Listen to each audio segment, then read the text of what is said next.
Selamat siang untuk kita semua. Perkenalkan, nama saya Krasela Sianturi, kelas 12 MIA 2. Di sini saya akan membahas tentang pertumbuhan dan perkembangan pada tumbuhan. Pertumbuhan adalah proses penambahan ukuran dan volume sel yang permanen dan bersifat tidak dapat balik atau irreversibel.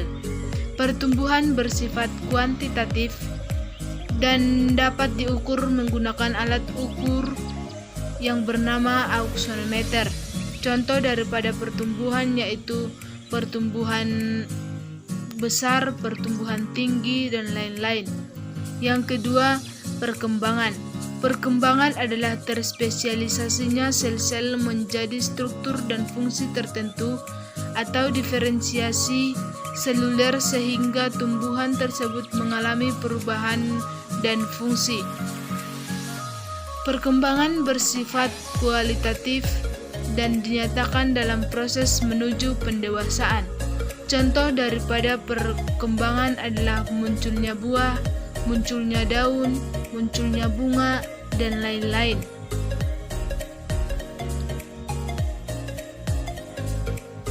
Selanjutnya masuk ke proses perkecambahan. Perkecambahan adalah proses pertumbuhan embrio dan komponen-komponen biji yang memiliki kemampuan untuk tumbuh secara normal menjadi tanaman baru. Komponen biji tersebut adalah bagian kecambah yang terdapat di dalam biji, misalnya radikula dan plumula.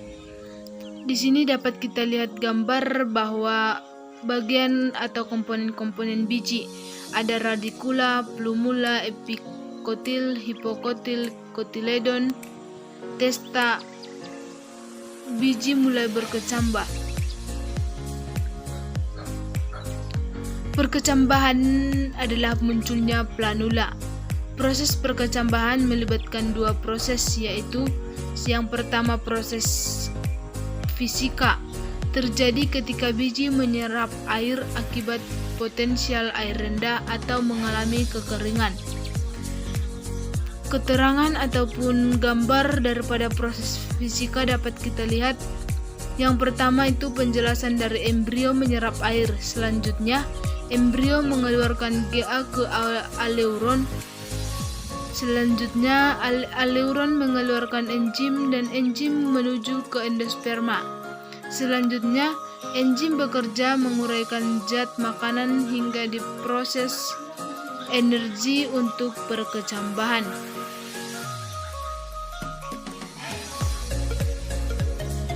Yang kedua, proses kimia. Dalam proses perkecambahan, kimia melibatkan hormon dan enzim yang ada di dalam biji tersebut. Setelah air masuk, akan membuat biji mengembang dan membuat kulit biji menjadi pecah. Embrio yang di dalam akan menjadi sering melepaskan hormon giberelin yang akan berfungsi untuk sintesis enzim. Enzim akan menghidrolisis cadangan makanan yang terletak di kotiledon dan endosperma. Hasil hidrolisis akan diserap kotiledon hingga pertumbuhan embrio berubah menjadi benih tanaman. Macam-macam perkecambahan. Perkecambahan ada dua, yaitu perkecambahan epigeal dan perkecambahan hipegeal. Ciri-ciri daripada perkecambahan epigeal yang pertama, terjadi pembentangan ruas batang bawah daun lembaga atau hipokotil. Yang kedua, kotiledon terangkat ke atas. Yang ketiga, pertumbuhannya melengkung seperti akan tumbuh dan mendorong ke permukaan atas atau permukaan tanah. Terdapat pada tanaman kacang hijau. Yang kedua, perkecambahan hipegeal. Terjadi pembentangan ruas batang teratas atau epikotil. Kotiledon terdapat di dalam tanah. Pertumbuhan memanjang epikotil akan menyebabkan planula menembus keluar dari kulit biji dan muncul ke permukaan tanah. Terdapat pada tanaman jagung.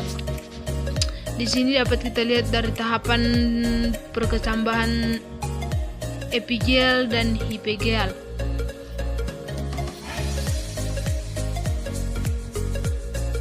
Selanjutnya kita masuk ke jenis-jenis pertumbuhan. Pertumbuhan yang pertama yaitu pertumbuhan primer.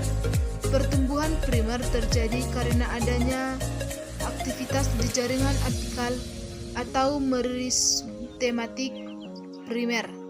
Pertumbuhan ini terjadi secara bertahap di 3 daerah, yaitu yang pertama daerah pembelahan yang berada di bagian ujung akar dan ujung batang.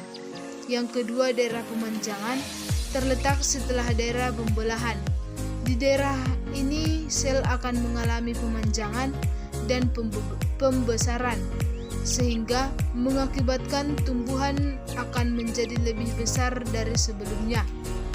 Yang ketiga daerah diferensiasi, daerah yang sel-selnya mengalami perubahan fungsi menjadi jaringan yang lebih kompleks.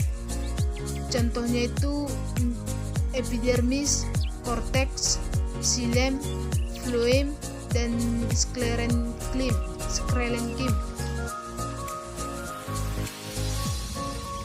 Yang kedua, pertumbuhan sekunder. Pertumbuhan sekunder terjadi akibat adanya aktivitas di jaringan kambium. Pembelahan kambium di ke arah luar akan membentuk floem sekunder, sementara pembelahan ke arah dalam akan membentuk xilem sekunder. Pertumbuhan sekunder adalah pertumbuhan yang disebabkan adanya aktivitas jaringan meristem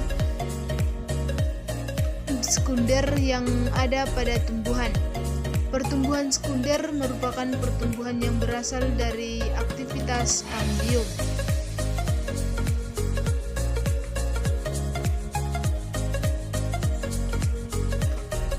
Selanjutnya, faktor-faktor yang mempengaruhi pertumbuhan dan perkembangan. Yang pertama ada faktor internal atau faktor dari dalam. Yang pertama itu gen. Gen merupakan substansi pembawa sifat yang diturunkan dari induk ke generasi selanjutnya. Gen mempengaruhi ciri dan sifat makhluk hidup, di mana pada tanaman mempengaruhi bentuk tubuh, warna bunga, dan rasa. Yang kedua, hormon. Hormon merupakan zat yang berperan dalam mengendalikan berbagai fungsi di dalam tubuh. Meskipun jumlahnya sedikit, hormon memberikan pengaruh nyata dalam pengaturan berbagai proses di dalam tubuh. Hormon yang mempengaruhi pertumbuhan dan perkembangan pada tanaman ada beragam jenisnya. Jenis-jenis hormon yang pertama itu auksin. Auksin berperan untuk memacu proses pemanjangan, pembelahan, dan diferensiasi sel. Yang kedua, giberelin. Giberelin berperan untuk pembentukan biji serta perkembangan dan perkecambahan embrio. Yang ketiga, etilen. Etilen berperan untuk pematangan buah dan perontokan daun. Selanjutnya, yang keempat, sitokinin. Sitokinin ini berfungsi atau berperan untuk pembelahan sel seperti merangsang pembentukan akar dan cabang tanaman. Yang kelima, asam absisat berperan untuk proses penuaian dan gugurnya daun. Yang keenam, kaolin. Kaolin berperan untuk proses organogenesis tanaman.